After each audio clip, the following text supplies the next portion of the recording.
Monsieur le Président de la République, je voudrais répondre à votre tweet, parce que c'est votre nouvelle mode de faire des tweets. Vous avez parlé d'agression, vous avez parlé de violence, vous avez parlé de plein de choses.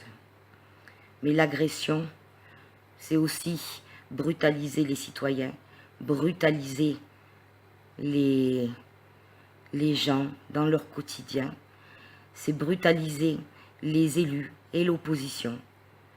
C'est aussi détourner les pensées et les actes. Ça, vous retrouverez toutes ces définitions dans un simple dictionnaire. Alors, Monsieur le Président, comme vous ne vous comportez pas en président de la France, mais en chef de parti, je me permets, moi en tant que simple gilet jaune, de vous faire des remarques.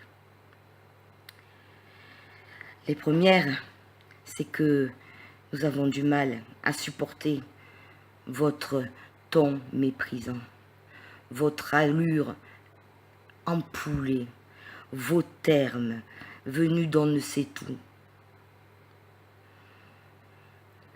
Ce qui se conçoit bien s'énonce clairement, et les mots pour le dire viennent aisément. Ça, c'est la base. Alors, plutôt que de nous balancer des termes à en plus finir, plutôt que de nous donner des leçons, venez discuter. Parce que jusqu'à présent, il n'y avait personne. Où étiez-vous, Monsieur le Président, quand les immeubles se sont cassés la gueule sur les habitants à Marseille? Vous parliez de Pétain. Où étiez-vous quand ça a commencé à chauffer avec les Gilets jaunes? Vous étiez en Allemagne avec Madame Merkel pour déclarer et décider de la création d'un parlement nouveau entre l'Allemagne et la France, qui viendrait en complément de la Commission. C'est quoi ça? Ça vient d'où? Hein? Et puis depuis, où étiez-vous toute cette semaine? En Belgique? Ah, bon.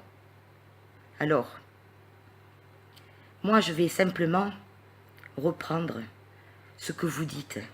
Vous dites, je ne changerai pas de cap, je fais ce que j'ai dit. Mais est-ce bien certain?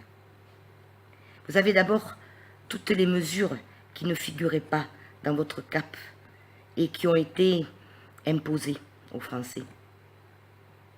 Vous en voulez quelques-unes?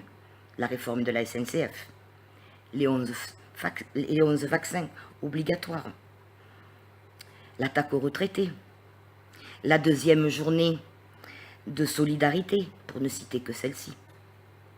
Après, vous en avez modifié d'autres.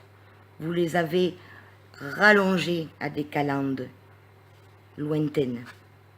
Ça, ce sont les mesures sociales. Vous avez augmenté les conditions pour les obtenir. Je vais vous en citer quelques-unes. Vous aviez promis l'accès au chômage pour tous les démissionnaires. D'accord? Qu'en est-il? Quelles sont les conditions maintenant pour les avoir? Vous aviez promis le droit au chômage pour les auto-entrepreneurs, pour les agriculteurs, les libéraux. Qu'en est-il? Je ne sais pas. Vous aviez promis des augmentations pour les travailleurs handicapés, pour le minimum vieillesse. Vous avez renforcé les conditions d'obtention d'une manière draconienne, de telle sorte qu'il est très difficile de les obtenir. Alors,